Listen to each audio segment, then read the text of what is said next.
Okay, so we're going to be talking about graphing equations of lines. So we're just focusing on lines this chapter, and we'll be looking at a couple forms, the slope-intercept form and standard form of a line. We've already seen the parent function of the linear function.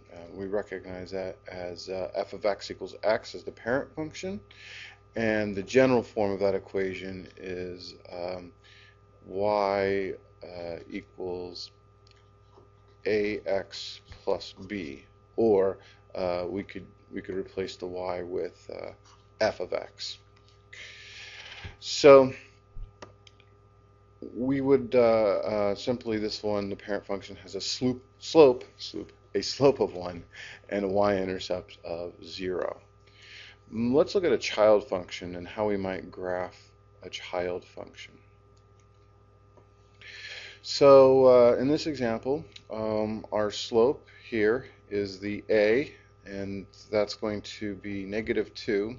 That tells us it's reflected, and we have a y-intercept of 3.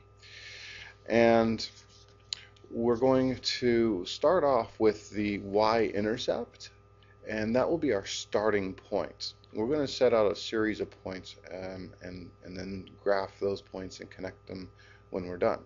So here is our first point of 3 at the y-intercept, and since our slope is -2, we would recognize m or a, depending on how you view it, as being -2/1, meaning we go down 2 and then to the right 1. So down 2, right 1. Remember, a negative slope descends as you read it from left to right. It goes down 2/1. And now that we have those points, we can go ahead and connect them.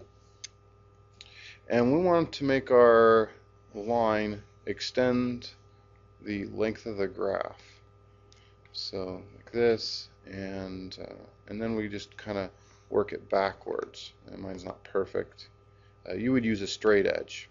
I don't really have that luxury with this, but you would use a straight edge and connect those points. And again, don't forget your arrows to signify that it continues beyond what we see on our graph. So that's how you would graph something in slope-intercept form.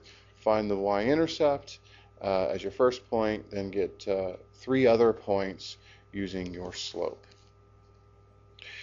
There's another form called the standard form of a linear equation, and we recognize that as a capital A x plus by equals c. The a, the b, and the c are well, the a and b are coefficients, and the c is a constant. There is no slope signified in the standard form, and there is no y-intercept. It's a completely different way of looking at the line. Let's look at what a line might look like in standard form. So here I can see my a is -2, my b is a -3, and my c is a 6. Now you can't just go and plot in points right away just by looking at this, but we can come up with a couple points and use those 2 points in order to graph it. And remember, all you really need in order to graph a line is just 2 points. And the easiest way of graphing something in standard form is to find the intercepts, the y-intercept and the x-intercept. The way that we do that is, well, let's say we want to find the y-intercept. So it's going to be something along this y-axis here. And we recognize that anything on the y-axis has an x value of 0, meaning x equals 0 on the y-axis. If you go to the right one, x is 1. If you go to the left one, x is -1. But on the y-axis, it's 0. So we'll substitute in 0. So we'll start off with the y-intercept by substituting 0 in for x. So it'd be 2 times 0 minus 3y equals 6. And, well, this is going to be real easy because 2 times 0 is 0, leaving us with negative 3y equals 6. And then we divide by negative 3 like so, and y is equal to negative 2. So therefore, the y-intercept is located at 0. Remember, the x is 0 on the y-intercept, and negative 2. Okay? And we're going to hold on to that point. Well, we'll actually go ahead and plot that. So it's going to be 0, negative 2. So that's going to put it right here. Now we need one other point. So let's go ahead and find an x-intercept. And we can find the x-intercept by plugging 0 into y, because on the x-intercept, y is equal to 0. So for the x-intercept,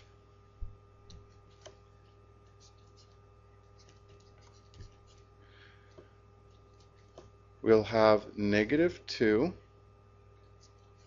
x minus 3 times 0 equals 6. So negative 2 x equals 6, because negative 3 times 0 is 0. We divide by negative 2, and x is equal to negative 3. So that ordered pair is going to be negative 3, 0. And we're going to go ahead and plot that point. So negative 3, 0 will be right here.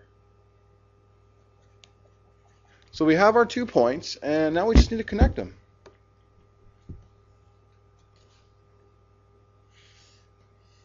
There. And see if I do better. Not really. Maybe I can clean up my line a little bit here. Or not. Okay. So there we go. Okay, that looks better.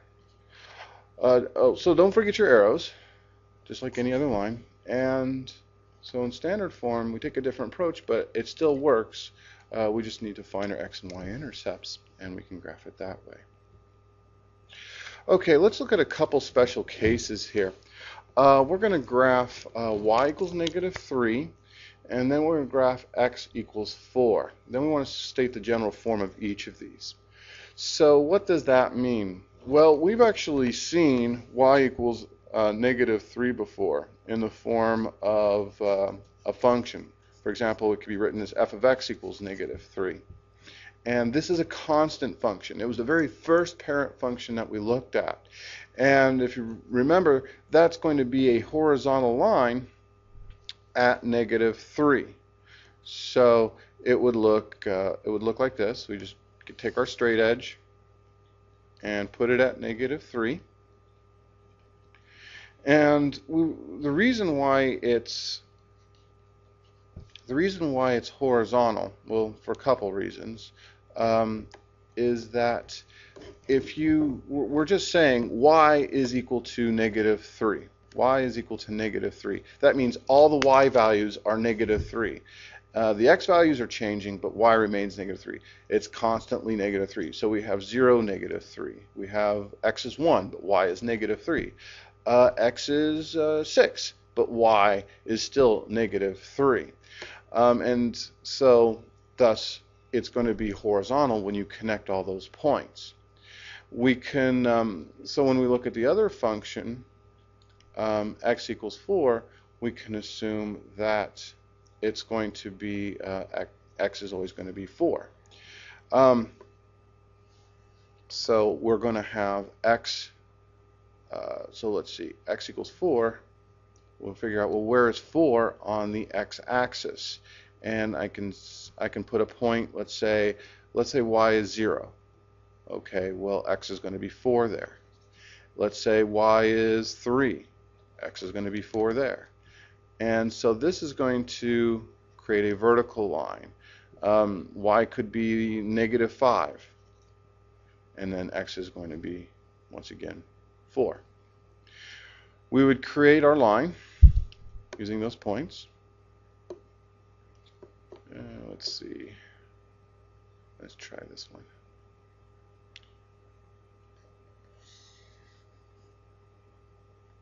And I would put in my arrows.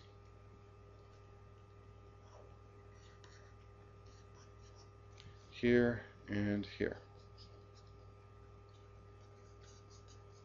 Like so. Okay, so we want to state the general form of each. So for part A here, when y is equal to -3, I'm just going to say, well, the x value changes. So x could be anything, but y is always going to be -3. Hence, the general form for this is going to be x comma -3 as an ordered pair. And then for part B, the general form would be, as you might suspect, x is always going to be 4.